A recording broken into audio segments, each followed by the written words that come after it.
राजेंद्र नगर विधानसभा seat के उपचुनाव में भारतीय जनता पार्टी के उम्मीदवार राजेश भाटिया अपना नामांकन दाखिल कर चुके हैं। हमारे साथ बातचीत करने के लिए हैं। भारतीय जनता पार्टी के तमाम जो नेता है वो उनका समर्थन करने के लिए पहुंचे हैं इस नामांकन में। राजेंद्र नगर विधानसभा कितनी बड़ी चुनौती? देखिए, राजेंद्र नगर विधानसभा के काम करा नहीं हुए जनता की ये चुनौती है, मगर राजेंद्र नगर विधानसभा को चुनौती नहीं है। हम राजेंद्र नगर विधानसभा भारतीय जनता पार्टी जीती हुई है और आज देखिए क्या हालात हैं कि केजरीवाल सरकार 2015 में पहला चुनाव यहाँ जीती, 2020 में उसको अपना प्रत्याशी बदलना पड़ गया। अगर उसका विधायक अच्छा था तो उसको प्रत्याशी क्यों बदला उसने? और 2020 में एक बाहर से व्यक्ति लाए, एक बहरूपिया लाए, जिसने कहा कि मैं आपका बेटा हूँ, आपका हूँ, किसी को कहा कि तेरा नाती हूँ, किसी का पोता हूँ, किसी का भतीजा हूँ और मैं आपके परिवार को आपको छोड़कर कहीं नहीं जाऊंगा। और इस छोटे से लालच में कोई प्राकृतिक आपदा नहीं आई थी कि उनको सीट छोड़नी पड़ी है। एक लालच में, सीट के लालच में यहाँ के विधायक ने सीट छोड़ दी। छोटी बात सुन लीजिए मेरी। अब क्या हुआ, 2020 के चुनाव में केजरीवाल को पूरी विधानसभा में एक कार्यकर्ता नहीं मिला जो भारतीय जनता पार्टी के प्रत्याशी से मुकाबला कर सके। मेरे से नहीं, भारतीय जनता पार्टी के प्रत्याशी से मुकाबला करने के लिए पूरी विधानसभा में केजरीवाल को एक प्रत्याशी नहीं मिला।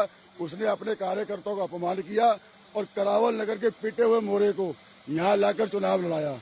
जब सुनिए, मैं छोटी बात बड़े काम की बता रहा हूँ जी। एक बड़ी पुरानी कहावत है, तस्वीर दिखानी दरअसल। जी हाँ। चुनाव की बात करते हैं तो लगता है कि टक्कर होगी। अब देखिए, मैं आपसे बात कर रहा हूँ, सामने वहाँ दुर्गेश पाठक खड़े हैं, तो टक्कर ऐसी मैदान में आमने सामने होने वाली है। सर क्यों पड़े हो चक्कर में? कोई नहीं है टक्कर में। अच्छा। हाँ साहब, मैं सब भरोसा मुझे राजेंद्र नगर की जनता पे, अपने निगम पार्षद टाइम में कराए गए कामों पे, अपनी पार्टी पर है।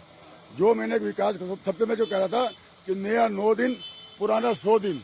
मैं यहीं पैदा हुआ, मैं यहीं बड़ा हुआ। अभी दुर्गेश पाठक जी का आप 2020 चुनाव का आप निकाल लीजिए शपथ पत्र, उनका पता कहीं और का है। अभी यह भरेंगे, पता कहीं और का है। राजेंद्र नगर की जनता को बता रहे की बात कर रहा था भाटिया जी, तो वो ये थी कि दिल्ली में आम आदमी पार्टी की सरकार है, आम आदमी पार्टी की सत्ता है, तो ऐसी स्थिति में आपको लगता है कि उन्हें इस बात का फायदा होगा, या आम आदमी पार्टी के जो उम्मीदवार है उन्हें इस बात का फायदा होगा? भाजपा इस पे क्या सोचती है? सर, अच्छा तैराक वही होता है जो उल्टे भाव में रहता है। हम तो उल्टे भाव में जीतने वाले आदमी हैं। लेकिन मेरे एक बात बता दूं, मेरे हारने से कोई भारतीय जनता पार्टी सरकार नहीं, केजरीवाल की सरकार बनने वाली नहीं। मेरे जीतने से कोई बीजेपी की सरकार बनने वाली नहीं। मगर ये जनता का एक मेमोरेंडम जाना है कि जो उन्होंने अपमान किया है यहाँ की जनता का, ये जीत यहाँ की जनता की होनी है। उन्होंने अपमान किया है, जो हिंदुत्व का वो अपमान करते हैं, जो कश्मीरी पंडितों के वो हंसे हैं, ये उसकी जीत होनी है, उसके अपमान की जीत यहाँ पे होनी है। मुद्दे भी शामिल तो है ना जी। मैंने कहा नया 9 दिन पुराना 100 दिन। पहला दुर्गेश पाठक का पता करावल नगर, दूसरा पता कहीं और का, तीसरा पता एच ब्लॉक नगर और चौथा अता पता ही नहीं होगा। जी, वो तो कह रहे हैं कि निगम चुनाव नहीं हुए हैं, सभी निगम चुनाव का इंतजार करें। निगम का चुनाव ही समय पर होगा, लेकिन दिल्ली के अंदर जो लोग कह गए थे पानी देंगे, बिजली देंगे, सड़क देंगे, स्कूल देंगे, कॉलेज देंगे, आज वो दे कुछ नहीं पाए।